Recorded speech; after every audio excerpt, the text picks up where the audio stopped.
425. That's not a typo. That's the number of different truck models the Wehrmacht used during World War II. 425. Different manufacturers, different engines, different transmissions, different electrical systems, different everything. And picture this, your Obergefreiter Hans Schmidt, 24 years old, mechanic, somewhere in Russia, winter of 1942, and a convoy arrives, 50 trucks, broken down, need repairs, and you walk down the line. Truck 1, it's an Opel Blitz, German, you know this one. Truck 2, it's a French Renault, captured in 1940, different parts. Truck 3, Soviet Gaz, captured last month, completely different. Truck 4, Italian Lancia. Truck 5, Czech Praga. Truck 6, Austrian Steyr. Truck 7, you don't even know what it is. The identification plate is missing. Could be Polish, could be Belgian, could be anything. And your job, your impossible job, is to fix all of them with a toolbox, a manual, and a parts depot that has maybe parts for 20 models, maybe. And the other 405, you improvise, you cannibalize, you pray, and most of the time you fail. Because you can't fix what you don't have parts for. So the trucks sit, broken, useless, and the supplies they were carrying, ammunition, food, fuel, medical supplies, they don't reach the front. And soldiers die, not from enemy fire, from logistics failure, from a system so absurdly complex, so catastrophically mismanaged that it collapsed under its own stupidity. Let me tell you how this happened. Because 425 truck models didn't happen by accident. It happened through a series of decisions, each one logical in isolation, that combined into disaster. Let's start at the beginning. 1933.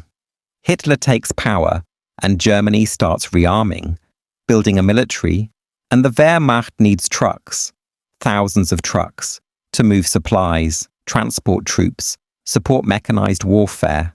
And Germany's automotive industry in 1933 is fragmented.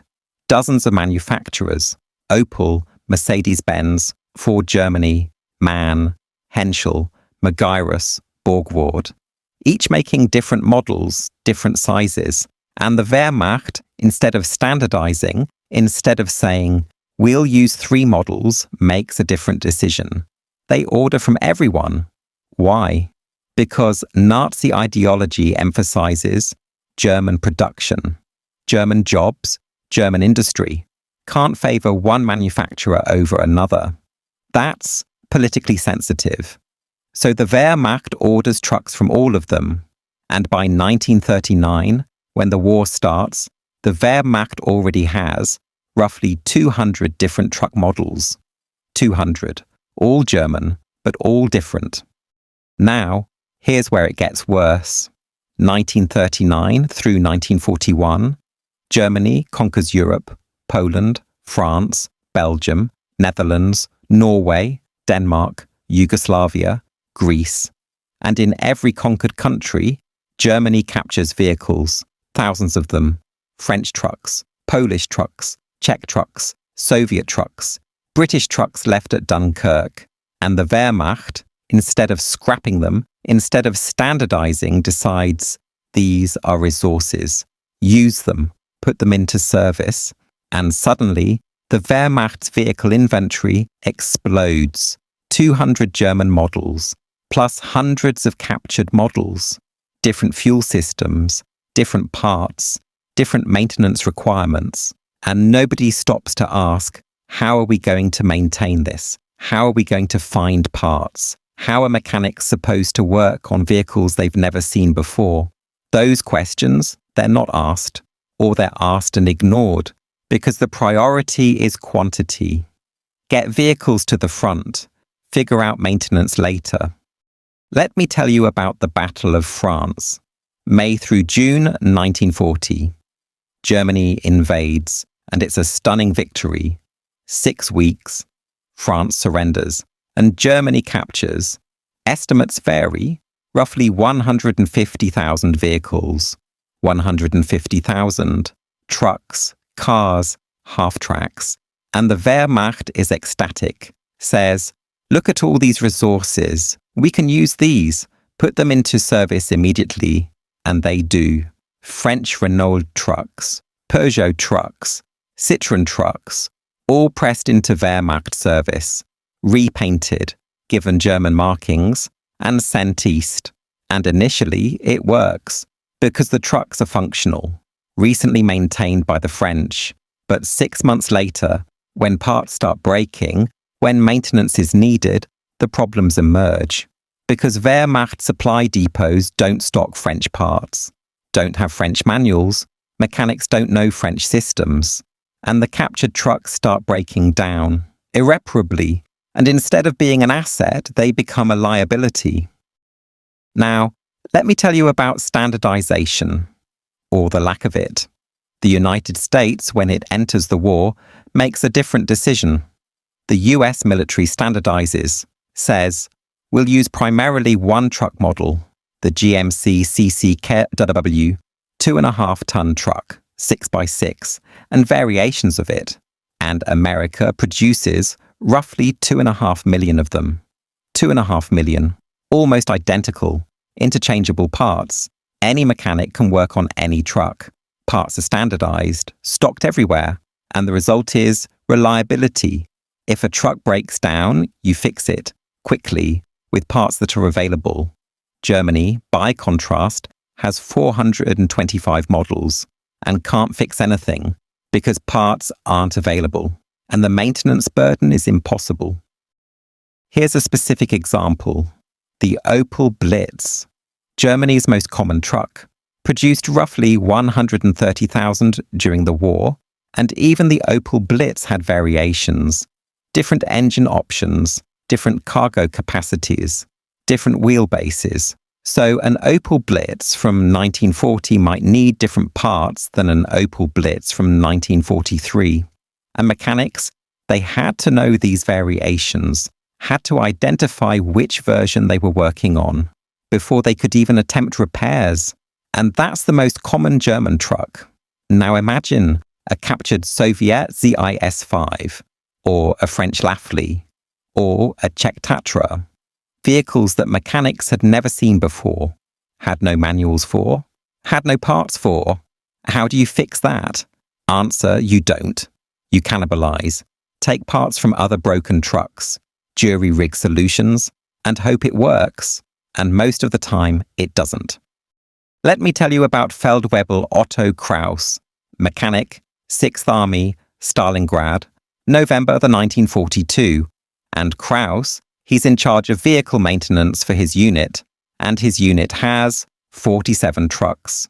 47. And Kraus, in a letter to his wife, describes his situation. He writes, "I have 47 trucks, and I think there are 30 different models. 30. I have an Opel, 3 Mercedes, 2 Fords, a bunch of French Renaults, some Italian Fiats, and several I can't even identify.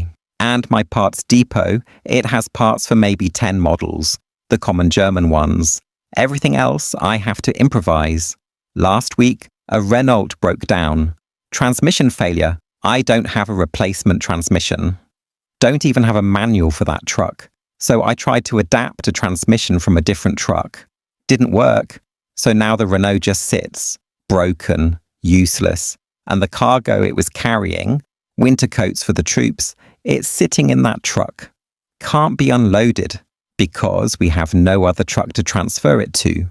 All the other trucks are being used or broken, so soldiers are freezing because I can't fix a French truck, because I don't have parts. And this is every day, every single day. I spend more time trying to figure out what parts I need than actually fixing anything. And I'm failing. We're all failing. And the army is falling apart, because logistics is falling apart." That letter, it was found in Soviet archives. Kraus was captured at Stalingrad, died in captivity, 1943, age 26. And his letter, it describes the reality. Wehrmacht logistics by late 1942 were collapsing. not from enemy action, from self-inflicted complexity. Now let me tell you about the parts supply system, or the lack of system. Wehrmacht supply depots were supposed to stock parts for all vehicles in service, but that's impossible. When you have 425 models, you'd need millions of different parts, stocked everywhere, and Germany didn't have the production capacity, didn't have the storage capacity, didn't have the logistics to distribute them, so supply depots stocked parts for the most common models, German models, Opel, Mercedes, Ford Germany, and everything else, you're on your own. And this created a situation where frontline units had better access to spare parts than rear echelon units. Why? Because frontline units could cannibalize destroyed vehicles, enemy vehicles, wrecks. Rear echelon units, they didn't have that option. So their vehicles broke down and stayed broken, and supplies didn't move, and the entire system ground to a halt. Let me tell you about Operation Barbarossa, June 1941. Germany invades the Soviet Union, and the Wehrmacht brings roughly 600,000 vehicles, 600,000. And the plan is, these vehicles will support the invasion, move supplies, transport troops, and initially it works. The vehicles move. The invasion proceeds. But 3 months in, by September 1941, roughly 30% of Wehrmacht vehicles are non-operational. 30%. Not destroyed by enemy action. Broken down. From where?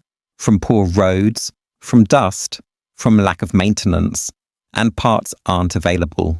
Supply lines are overstretched, and mechanics can't keep up. And this is when the Wehrmacht starts relying more heavily on captured vehicles, Soviet vehicles, because at least Soviet vehicles you can find parts on destroyed Soviet trucks, on captured Soviet depots.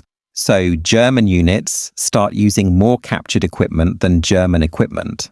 And this works for a while, but it creates dependency on enemy supply. And when Soviet supply dries up, when the front moves beyond captured depots, the system collapses. Now, here's where it gets truly insane. By 1943, the Wehrmacht is using animal transport, horses, wagons, more than trucks. Why? Because horses don't need spare parts, don't break down, just need food and water.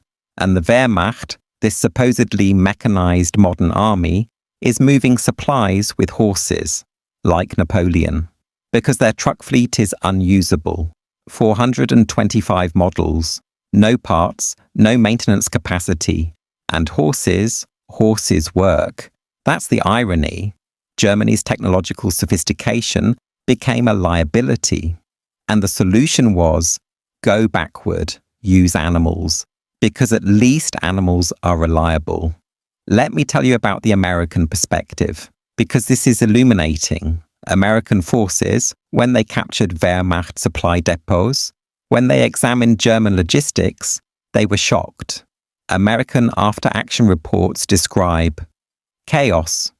One report from 3rd Army, September 1944, says, captured German motor pool, found approximately 80 vehicles, 67 different models, 67 out of 80, most non-operational, lack of parts.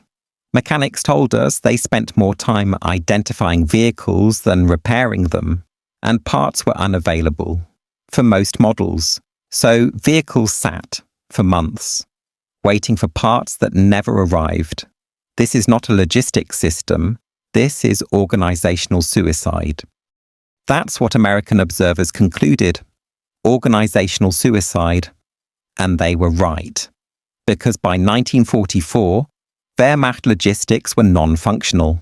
Supplies didn't move, troops didn't get ammunition, food, medical supplies, and divisions, entire divisions, became immobile, not from lack of fuel, but from lack of functional vehicles and lack of parts to fix them. Now let me tell you about mechanics' perspective. because this is heartbreaking. Wehrmacht mechanics, by 1943, 1944, they knew. They knew the system was broken. In post-war interviews, surviving mechanics describe frustration, rage, helplessness. One mechanic, his name was Friedrich Bauer, said in a 1951 interview, "I was trained on Opel trucks. That's it. Opel. And in Russia, I was expected to fix everything. French trucks, Czech trucks, Soviet trucks, trucks I'd never seen before. And I tried. I really tried. But I couldn't. I didn't have the tools, the parts, the knowledge, and trucks sat broken, and soldiers blamed me, called me incompetent. But it wasn't my fault. It was the system, the insane, stupid system that put 425 different trucks into service and expected mechanics to fix them all, with nothing." That's the human side. Mechanics, skilled mechanics, reduced to helplessness because the system made their jobs impossible, and soldiers, good soldiers, dying. Not from enemy action, but from logistics failure, from trucks that couldn't move supplies, because mechanics couldn't fix them, because parts didn't exist.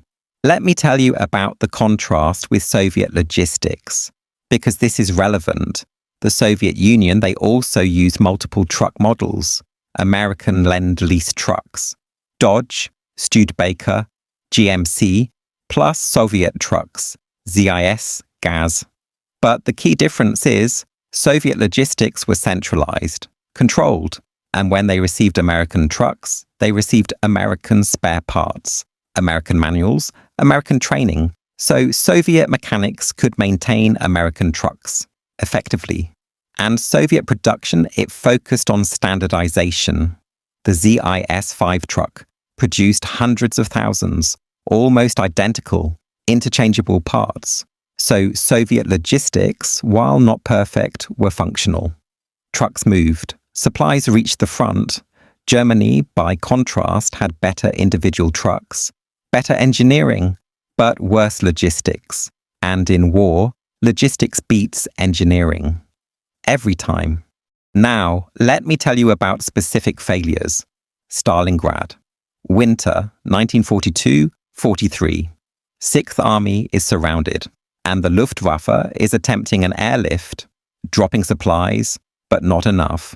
And Sixth Army needs ground transport to distribute supplies from airfields to front lines, and they have trucks, lots of trucks, but most are non-operational. Frozen engines, broken transmissions, mechanical failures, and mechanics can't fix them because parts are unavailable and temperatures are -30 Celsius. And working on vehicles in that cold, with no heated workspace, with inadequate tools, it's impossible. So trucks sit, frozen, supplies sit at airfields, don't reach troops, and soldiers starve, freeze, not because supplies aren't available, but because logistics can't move them. And that's partially because of the 425 truck model problem. Because if mechanics had standardized parts, standardized tools, standardized procedures, maybe they could have kept more trucks running. But they didn't. And Sixth Army collapsed and surrendered. Let me tell you about the final year, 1944 through 1945.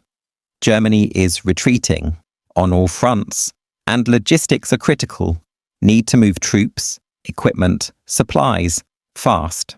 But the Wehrmacht's truck fleet is mostly destroyed or non-operational, and replacement vehicles are scarce. German production is collapsing. Allied bombing is destroying factories. And the vehicles that are produced, they're increasingly low quality, made with substitute materials, slave labor, poor quality control, and they break down immediately. So by late 1944, Wehrmacht units are walking, moving on foot, abandoning equipment, because they can't move it, can't transport it. And this immobility, it accelerates Germany's defeat, because mobile armies win wars. And the Wehrmacht, by 1945, is not mobile. It's static, trapped, and easily destroyed. Here's a specific example. The Ardennes Offensive. Battle of the Bulge. December 1944. Germany's last major offensive. And the plan requires mobile supply lines, trucks capturing American fuel depots, resupplying German forces, and initially, the offensive succeeds, breaks through American lines, but within days, German forces run out of fuel. Why?